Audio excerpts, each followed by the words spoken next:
ये बात है आज से करीब 2500 साल पहले की, छठी सदी ईसा पूर्व के भारत की। तब गंगा के मैदानों में 16 बड़े राज्य थे, जिन्हें महाजनपद कहते थे। ये बड़े ताकतवर राज्य थे और आपस में इनकी खींचतान चलती रहती थी। इन्हीं 16 महाजनपदों में एक था पूरब में बसा अंग महाजनपद। इसकी राजधानी थी चंपा।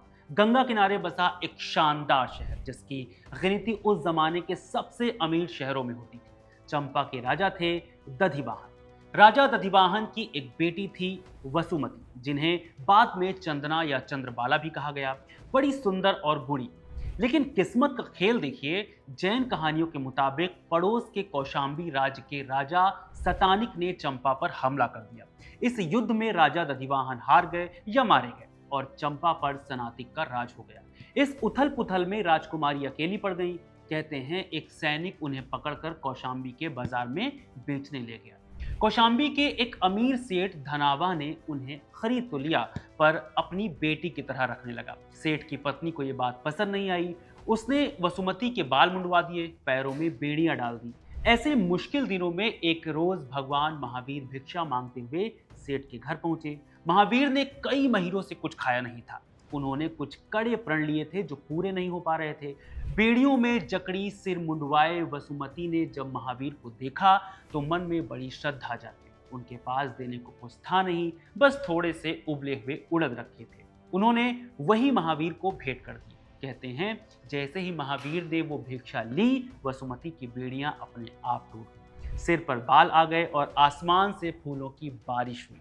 महावीर का प्रण पूरा हुआ और उन्होंने अपना लंबा उपवास तोड़ा। बाद में यही वसुमती यानी चंदना महावीर की शिष्या बन गई और जैन धर्म की पहली साध्वी माने आरिका कहलाई। नमस्कार, मेरा नाम है रविशंकर। आप देख रहे हैं खबर गाँव।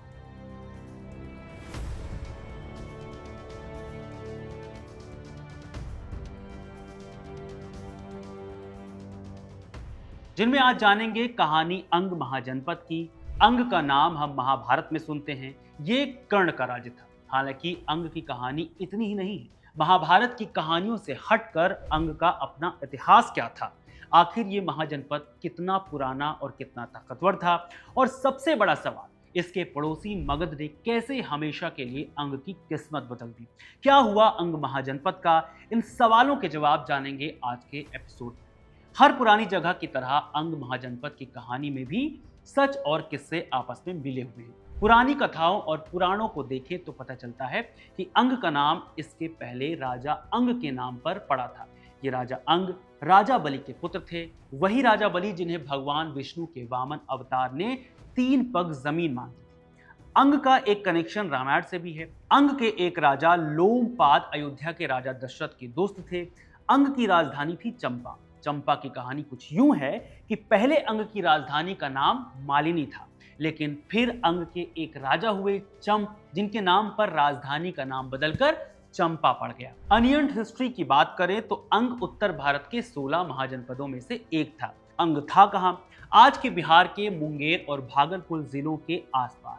इसकी सीमाएं पश्चिम बंगाल तक फैली थी। गंगा और चंपा नदियों के पास होने की वजह से ये जगह व्यापार और लेन देन के लिए बहुत खास रही होगी, ऐसा अंदाजा लगाया जाता है। अंग का एक जिक्र अथर्ववेद में मिलता है, जहां इसे मगध जैसी जगहों के साथ एक दूर का इलाका बताया गया है।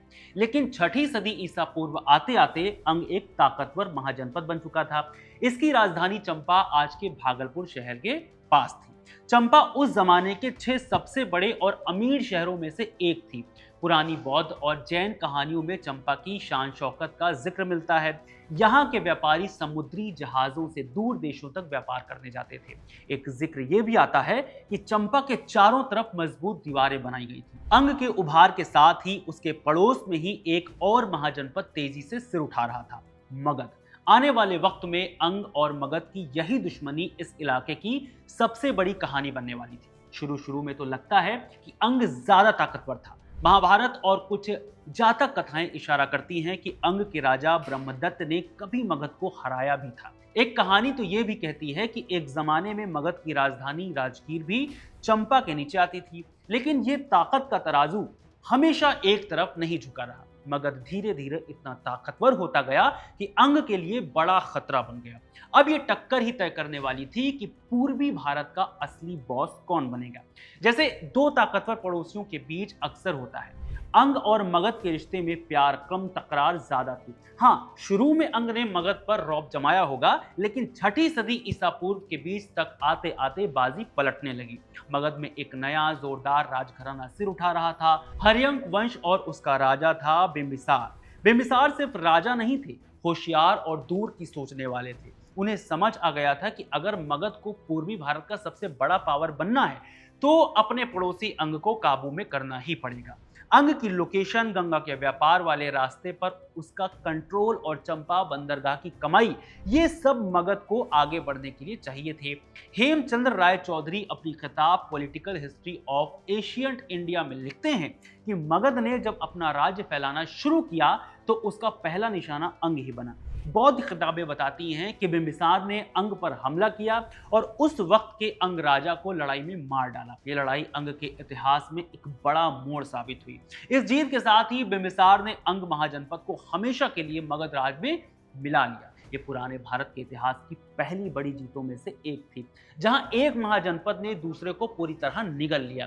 अंग को जीतने के बाद बिंबिसार ने वहां का कामकाज देखने के लिए अपने बेटे अजातशत्रु को गवर्नर बनाकर भेज दिया।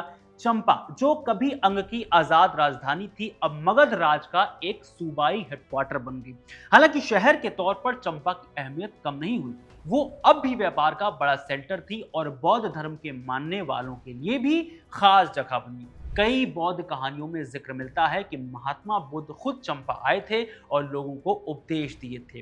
अंग का मगध में मिल जाना सिर्फ एक राजनीतिक घटना नहीं थी, इसने पूरे इलाके में ताकत का संतुलन बदल दिया। मगध को अंग के संसाधन और व्यापार के रास्ते मिल गए, जिससे उसकी ताकत कई गुना बढ़ गई। ये जीत मगध के उस लंबे सफर की शुरुआत थी जो आगे चलकर उसे भारत का सबसे ताकतवर साम्राज्य बनाने वाला था।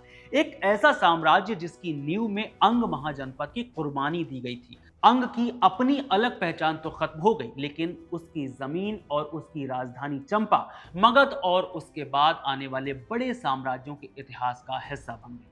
अंग का नाम सबसे फेमस है कर्ण के चलते।